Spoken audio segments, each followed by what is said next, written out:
오늘 비 오는 날에도 이렇게 오셔서 너무 감사하고 하나님의 은혜가 있을 줄로 믿습니다.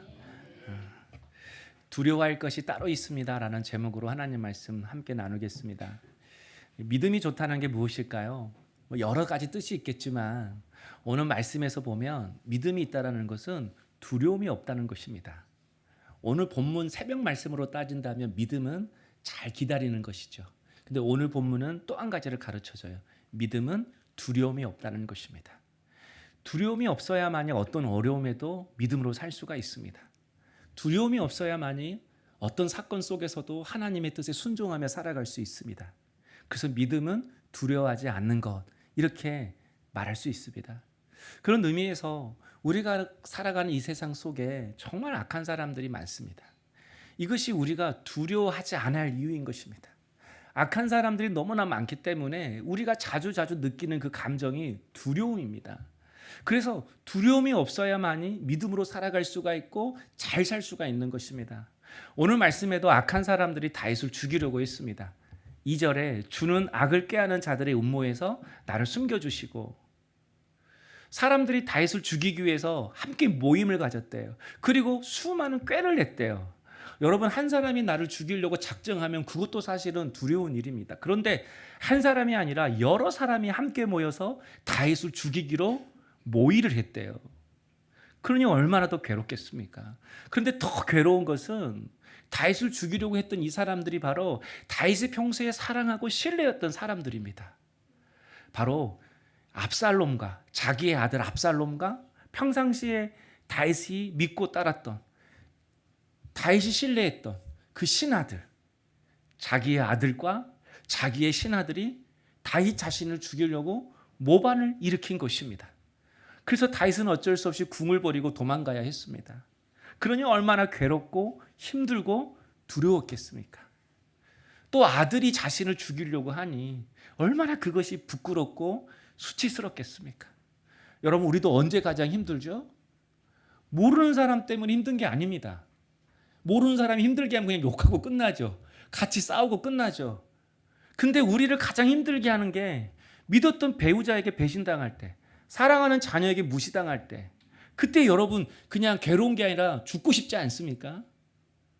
평소에 잘 지냈던 친구나 동업자가 뒤통수 칠 때, 그때는 정말 배신감을 느낍니다. 저도 군대에서 정말 친한 동기가 있었습니다. 정말 친한 동기였습니다. 휴가 갈 때도 서로의 선물을 사오고, 제대해서 저한테 좋은 일자리 알아봐 준다고, 20년 전이니까요. 하루 그냥 삼촌이 인테리어 공사를 하는데 그냥 따라다니기만 해도 하루에 20만 원 준다고. 그때 당시에 그 하루 일당이 10만 원이었거든요. 학비하라고. 갔더니 다단계였습니다. 가방 뺏기고 하루 종일 붙잡혀서 강의 듣고 수업 듣고. 제가 나가려고 했어요. 근데 1교시 그 수업하시는 분이 이제 몸에 용의 문신을 이렇게, 겨울인데 반팔을 입고 들어오더라고요. 그래서 못 나갔어요. 두려웠어요. 그리고 가방을 뺏겼어요. 들어가자마자. 한 달치 옷을 다 싸가지고 갔는데, 그게 내 전 재산인데, 자취할 때 그 옷 뺏기면 강주 가서 입을 거 없는데, 그거 찾으려고 하루 종일 그 수업 들었어요. 정말 배신감 느끼더라고요. 근데 그 친구는 그게 배신감인지를 몰라요. 나를 성공시켜주기 위해서 그랬대요. 그래서 내가 가려고 하니까 화장실에 자의를 하고 머리를 박고 피를 흘리더라고요. 내가 너를 이만큼 사랑한다고. 그래서 속으로 말을 못하겠습니다. 속으로 거기서 욕을 그냥 한 바가지 였어요. 전라도 욕으로 막 창자 어찌고 저찌고 막 이런 욕도 막. 여러분, 우리 인생 속에서 정말 두렵게 하고 힘들게 하는 사람들이 많습니다. 근데 너무 힘든 것은 내가 믿었던 사람, 가족일 수 있고 친한 친구일 수 있고, 그때 두렵고 죽고 싶고 힘듭니다. 그렇다면 악한 자들은 어떻게 우리를 공격하고 두려워하는지 오늘 본문 말씀에 나와 있어요. 왜냐하면 적을 알아야 우리가 두려워하지 않거든요. 그래서 오늘 본문에 다윗이 착실하게 악한 자들은 어떻게 공격했는지, 아들이 나를 죽이려고 하고 믿었던 신하들이 나를 죽이려고 할 때 그들이 나를 어떻게 했는지 그 기록들이 나와 있어요. 그래서 성경이 참 좋은 것 같아요. 3절부터 6절의 내용을 보면 악한 사람들이 어떤 사람들이 이제 간단하게 설명하고 있어요. 먼저는 말이 악해요. 3절에 그들이 칼같이 자기 혀를 연마하여 화살같이 독한 말로 겨누고, 정말 기가 막힌 표현이지 않습니까? 요즘에는 사람들의 말이 정말 거칠어졌어요. 아이들도 어른들도 욕에 입을 달고 삽니다. 그래서 제가 여러분에게 욕을 하지 말라는 거예요. 왜냐하면 평상시에 그렇게 하고 산다는 거니까. 근데 악한 사람들은 그냥 욕이 아니에요. 무엇을 말하면 괴로워하는지, 내가 무엇을 퍼뜨리면 이 사람이 약점이 되고 이 사람이 수치스럽고 이 사람의 어떤 평판이 명예가 깎여지는지 기가 막히게 알아서 그 말, 사실도 아닌데 막 말을 해대는 거죠. 이게 악한 자들의 특징. 또 악한 자들은 그런 말을 대놓고 한 것이 아니라 몰래 공격한대요. 4절에 숨은 곳에서 온전한 자를 쏘며 갑자기 쏘고 두려워하지 아니하는도다. 숨은 곳에서 온전한 자를 쏟다라는 것은 정말 믿었던 사람이 갑자기 배신했다 이 말인 거고요. 그리고 나도 모르는 사이에 내가 몰랐는데 뒤에서 내 말을 그렇게 계속 했다라는 거예요. 그러니까 이미 내가 이 사건을 알고 난 이후에 돌아보니까 나는 완전 나쁜 놈이 된 거예요. 우리 집은 완전히 나쁜 집이 된 거예요. 그러고도 이 사람들이 부끄러움이 없다라는 거예요. 여러분, 제가 보니까 머릿속에 그놈이지 막 그렇게 막 생각하시는 것 같아요. 5절에 보면요, 악한 일을 모의하고 그런 행동을 자랑한대요. 그들은 악한 목적으로 서로 격려하며 남몰래 올무놓기를 함께 의논하고 하는 말이 누가 우리를 보리오 하며. 여러분, 만나면 믿음의 시너지를 내는 사람들이 있습니다. 서로 힘든 이야기하지만, 서로 불평하고 원망하지만 끝에는 우리 잘해보자고 결론 맺는 사람들이 있어요. 인간인지라 불평도 하고 원망도 하죠. 근데 믿음의 사람은 처음은 불평하고 원망해도 끝은 믿음으로 결론 내는 사람이에요. 네. 그런데 만나기만 하면 악을 도모하는 사람들이 있어요. 그런 쪽으로는 마음이 딱 맞는 거죠. 아나니아와 삽비라 부부가 그랬잖아요. 부부가 서로 이렇게 안 좋은 쪽으로 합이 맞으면 진짜 이건 괴로운 겁니다. 아나니아 삽비라 한쪽만 하나님이 구별하자라고 말했어도 사는 거잖아요. 근데 둘 다 욕심이 많으니까, 둘 다 인정받고 싶으니까 하나님한테도 거짓말하는 거죠. 이런 사람들은 도저히 마음을 알 수가 없습니다. 겉과 속이 너무 다르니까 믿을 수가 없는 거죠. 그래서 다윗은 6절에 각 사람의 속뜻과 마음이 깊도다라고 이야기를 합니다. 속이 깊다 이런 뜻이 아닙니다. 속을 꽁꽁 감추니까 이런 사람들은 평상시에는 웃고 좋은 말 해주고 그래주니까 그냥 우리를 좋아하는 걸로 알죠. 나를 좋아하는 걸로 알죠. 근데 알고 보니 나를 비난하고 악한 모기를 했던 사람이에요. 도대체 속을 알 수가 없는 거죠. 우리가 사람한테 뒤고 나면 배우는 게 뭐죠? 정말 사람 믿을 거 안 된다. 속은 모른다. 이런 마음이잖아요. 속은 따로 갖고 있었네. 우리 이걸 깨닫는 거죠. 우리 주변에도 이런 사람들이 있을 겁니다. 가족 중에도 있고 친척과 친구들에게도 있을 겁니다. 그래서 이런 사람들과 내가 어떻게 살아가야 되는가. 고통스러운 분도 있을 겁니다. 뿐만 아니라 이런 사람들은 교회 공동체 안에도 있습니다. 교회 안에서 상처를 주는 사람들이 있고 그것 때문에 상처받는 사람들이 많죠. 가룟 유다가 그랬잖아요. 주님께도 속을 감추면서 3년을 지냈어요. 회개를 하면서 3년을 지냈어요.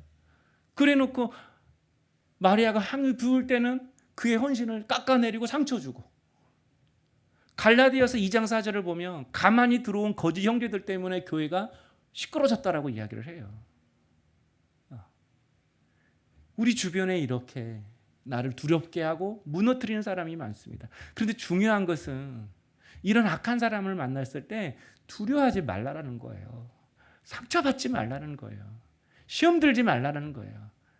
악한 말로 공격하고 아직도 뒤에서 음모를 꾸미고 그러고도 자랑하는 사람들을 보면서 괴로워하지 말라고 다윗이 직접 이걸 말해주는 거예요. 왜냐하면 하나님이 그들보다 강하시기 때문에, 하나님이 그들보다 크시기 때문에, 하나님이 그들보다 지혜로우시기 때문에. 7절을 보세요. 그러나 하나님이 그들을 쏘시리니 그들이 갑자기 화살에 상하리로다. 악한 자들이 다윗에게 비난의 화살, 죽음의 화살을 쏘았을 때 그들은 다윗을 죽일 줄로 알았습니다. 다윗을 죽이고 왕이 되고 왕 옆에서 한 자리 얻을 줄 알았습니다. 그런데 그런 악한 자에게 화살을 쏘시는 분이 있다는 걸 다윗이 알았어요. 그게 하나님입니다. 그들이 아무리 계획을 세우고 몰래 공격을 해도 하나님은 그들의 생각을 꿰뚫어 보시고 그들을 심판하십니다. 여러분, 우리가 오해하지 말아야 될 것은 누군가 나를 공격하고 어떤 어려움이 있을 때 하나님은 나에게 지혜를 주시고 능력을 주셔서 그것을 이기게 하게 하시고 막 그 사람들과 싸워서 막 승리하게 하시고 우리 이런 걸 기대합니다. 그런데 우리는 약한 대로 놔둬요. 그냥 하나님이 아무것도 할 수 없는 그런 상황 속에 우리를 그냥 내버려 두세요. 그 사람들이 이렇게 작전을 짜면 너는 이렇게 작전 써, 이렇게 일을 막으면 이렇게 열어줘. 그렇게 하지 않아요. 일을 막게 하시고 일이 안 되도록 나를 그렇게 내버려 두세요. 그러니까 겉모습을 보면 내가 질 것 같아요. 그 사람들 올무에 꽉 사로잡힐 것 같아요. 그런데 하나님의 기가 막힌 지혜가 뭔지 아세요? 나를 지혜롭게 한 것이 아니라 그 사람들을 어리석게 하는 거예요. 아멘. 이게 기가 막힌 거예요. 압살롬이 아버지를 죽이려고 공격했잖아요. 다윗이 왕궁 버리고 다 도망갔습니다. 그때 압살롬 옆에서 이 모든 것을 전략을 짰던 사람이 아히도벨이라는 사람이에요. 아히도벨. 근데 하나님이 그 머리를 어리석게 함으로 인해서 다윗을 보호하시거든요. 나 약한 거 아무 소용없어요. 괜찮아요. 나 미련한 거 괜찮아요. 너 이렇게 살아서 어떻게 이 세상 살래? 너 이렇게 말씀만 가지고 믿음만 가지고 어떻게 세상 살래? 우리는 그렇게 말해요. 믿음도 있고 세상도 좀 알고. 네.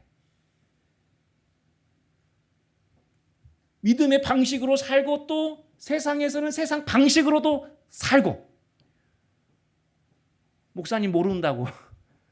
두 가지 마음, 두 가지 신앙의 스킬과 세상의 스킬, 두 가지가 다 있어야 한다고 그래요. 그렇지 않아요. 내가 좀 미련해도, 내가 부족해도, 연약해도 하나님은 당신의 일을 이루어 가세요. 악한 자들, 공격하는 자들, 그들을 미련하게 하세요. 어리석게 하세요. 그래서 우리에게 중요한 게 그분을 보는 눈이에요. 하나님을 보는 눈이에요. 엘리사 선지자도 그랬잖아요. 아람 군대가 엘리사 선지자 집을 포위했습니다. 그 모습을 본 사환은 두려워했습니다. 그런데 엘리사는 두려워하지 않았어요. 왜냐하면 그 아람 군대를 오히려 포위하고 있는 하늘의 불말과 불병거가 보였기 때문이에요. 믿음의 눈이 열리니 두렵지 않은 겁니다. 믿음의 눈이 열려서 하나님 크심이 보이니 그 어떤 것도 작게 보이는 것입니다. 그래서 두려워하지 않는 것입니다. 그러므로 여러분 중요한 것은 상대가 얼마나 강하냐 그리고 약하냐 이게 중요한 게 아니에요. 내 믿음이 중요한 거예요. 내가 주님을 바라보는 믿음이 중요한 거예요. 주님을 의지하는 믿음이 중요한 거예요. 오늘 이 시간 악한 사람으로 인해서 마음이 상하고 상처받았다면 주님이 그 마음 만져주시길 원해요. 그리고 누군가 여러분의 일을 자꾸 막고 방해한다면 그 또한 하나님이 막아주시고 그 일을 하나님의 방식으로 풀어주실 줄 믿습니다. 그러므로 그분만을 계속 바라보며 의지하는 우리 성도 되시기를 원해요. 그런 의미에서 우리가 정말 두려워할 것이 따로 있습니다. 그것은 나를 괴롭히는 악한 자가 아닙니다. 정작 두려워할 것은 우리 자신이에요. 악한 자를 자주 만나고 악한 자를 상대하고 미워하다가 보면 나도 모르게 바뀝니다. 어떻게 해요? 나도 모르게 악하게 바뀌는 거예요. 내가 저 사람처럼 안 해야지 하는데 저 사람하고 같이 상대하다 보니까 나도 모르게 악해지는 거예요. 나도 모르게 말이 거칠어지는 거예요. 악한 자하고 상대하다 보니까 나도 모르게 내 마음이 한패해지고 내가 어떻게 하면 저놈을 내가 한 방에 어떻게 해볼까? 악한 생각이 드는 거예요. 억울한 거예요. 이게 정말 무서운 겁니다. 악한 자가 두려운 것이 아니라 그 악한 자 때문에 그 고난의 환경 때문에 내 마음도 악해지고 내 마음도 강팍해지는 거. 왜냐하면 생명의 근원은 어디서 온다고요? 우리 마음에서. 마음에서 생명이 나와요. 마음에서 은혜가 나와요. 이 마음이 막히면 기도도 안 되고 찬양도 안 되고 믿음도 없어지고 주님도 보지 못해요. 그래서 어떻게 해서든 마귀는 우리의 마음을 악하게 만드는 거예요. 이게 마귀의 방법이라는 겁니다. 악한 자로 인해서 우리가 죽지 않는다라는 거 마귀가 더 잘 알아요. 하나님이 우리를 보호하시기 때문에 어찌할 수 없다는 거 마귀는 더 잘 알아요. 근데 이건 알아요. 우리는 약하다는 거. 우리 마음은 쉽게 다치고 상처받고 강팍해진다라는 거. 그래서 마귀는 끊임없이 악한 자들을 통해서 우리의 마음을 공격하는 겁니다. 세상 살다 보면 악한 자들 때문에 마음이 상하고, 그리고 고난의 환경을 만나다 보면 우리의 마음이 점점 다칩니다. 그래서 나도 모르게 마음이 이렇게 다쳐지는 거죠.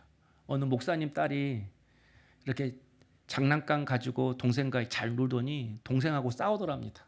근데 그 어린 언니가 더 어린 그 동생한테 너 이거 안 주면 죽인다 그랬대요. 죽인다.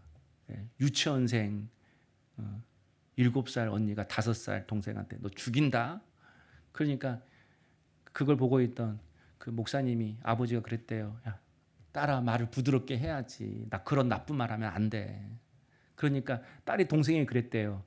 이거 내 거야. 너 죽고 싶어? 말을 부드럽게 하라니까.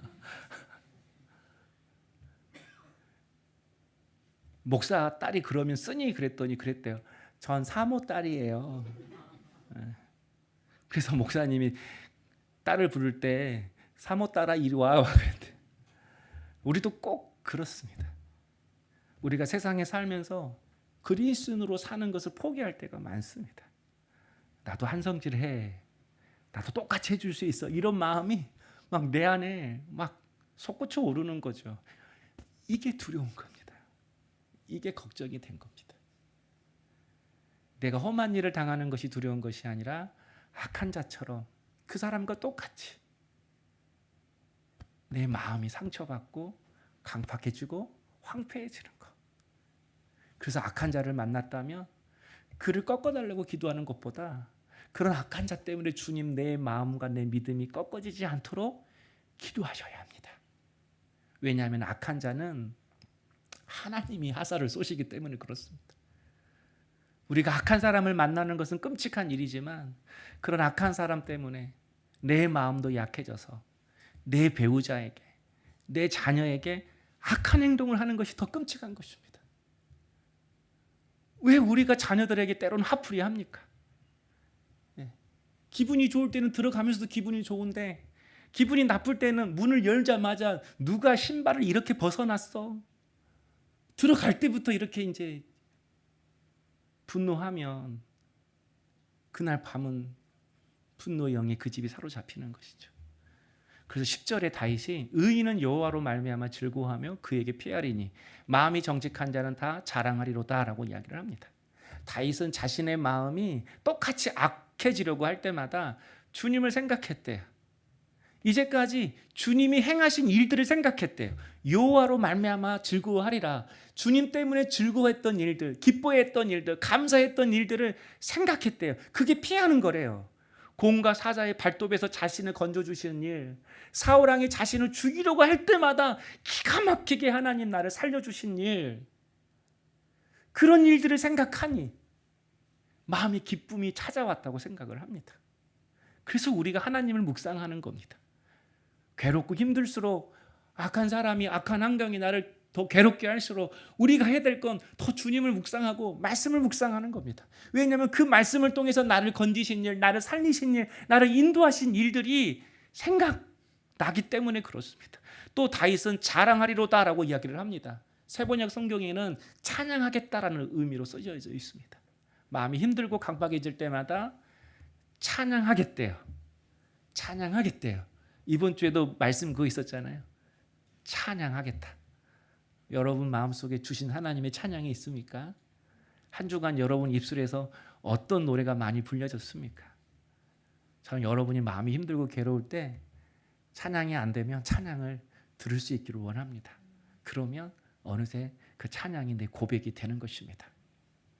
그렇다면 여러분, 이제 여러분의 마음을 어떻게 하시겠습니까? 환경이 중요한 게 아닙니다. 환경은 결국 풀립니다. 사람도 바뀔 겁니다. 하나님이 일을 해결해 주실 것입니다. 문제는 우리의 마음을 아픈 마음 그대로, 강팍한 마음 그대로, 두려워하는 마음 그대로 내버려 두는 것입니다. 묻고 싶습니다. 여러분 마음에 지금 기쁨이 샘솟고 있습니까? 정직한 마음으로 여러분 회개하고 계십니까? 여러분 입술에 찬양이 있습니까? 마귀가 노리는 것은 우리를 고통스럽게 하는 것이 아닙니다. 우리의 마음을 두려움과 분노, 미움으로 지배하는 것입니다. 우리 추수감사주일을 맞이합니다. 여러분, 중요한 것은 우리의 마음이 먼저 회복될 수 있기를 원합니다. 그럴 때 진정 우리 안에 감사가 나오는 것입니다. 만약 감사가 사라지고 찬양이 없다면 지금 우리는 당하고 있는 줄로 모릅니다. 그러면 원수 탓하지 말아야 합니다. 지금 내가 마귀에게 속은 거죠. 내가 마귀에게 마음을 빼앗긴 겁니다. 악한 자와 닮아가고 있다라는 겁니다. 성도 여러분, 세상에는 우리보다 훨씬 더 뛰어난 사람들이 많습니다. 무엇보다 마귀는 악한 꾀로 우리를 넘어뜨리려고 합니다. 그러나 결코 잊지 말아야 할 것은 우리를 지키시고 인도하시는 분이 하나님이심을 잊지 말아야 합니다. 그러므로 세상 사람들이 그렇게 산다고 나도 그렇게 살아서는 안 됩니다. 똑같이 분노하고 세상의 방식으로 정의를 실현해서는 안 됩니다. 우리는 믿음의 삶을 살아야 합니다. 화나고 억울하다고 악한 자처럼 행하지 말고 내 삶의 모든 걸 주님 앞에 내어 맡기며 오늘 또 하나님 주시는 마음으로 살아갈 수 있기를 원합니다. 매일매일 하나님이 주신 마음으로 위로받고 회복되고 옥토와 같이 우리의 마음을 기경해 갈 수 있는 우리 성도님 될 수 있기를 주의 이름으로 축복합니다. 세상의 방식으로 살아갈 때 주님 내 지혜를 물리쳐 주옵소서. 세상 방식으로 살아가려고 하는 내 자녀, 내 남편의 지혜를 물리쳐 주옵소서. 이런 기도도 나올 수 있는 은혜가 있기를 소망합니다. 그래서 우리 모두가 세상 사람들처럼 악한 자처럼 그렇게 사는 것이 아니라 주님의 마음으로 주님을 자랑하면서 주님을 찬송하면서 내게 주신 그 소명과 그 십자가의 사명을 붙들고 살아갈 수 있는 우리 성도님 될 수 있기를 주님의 이름으로 축복합니다.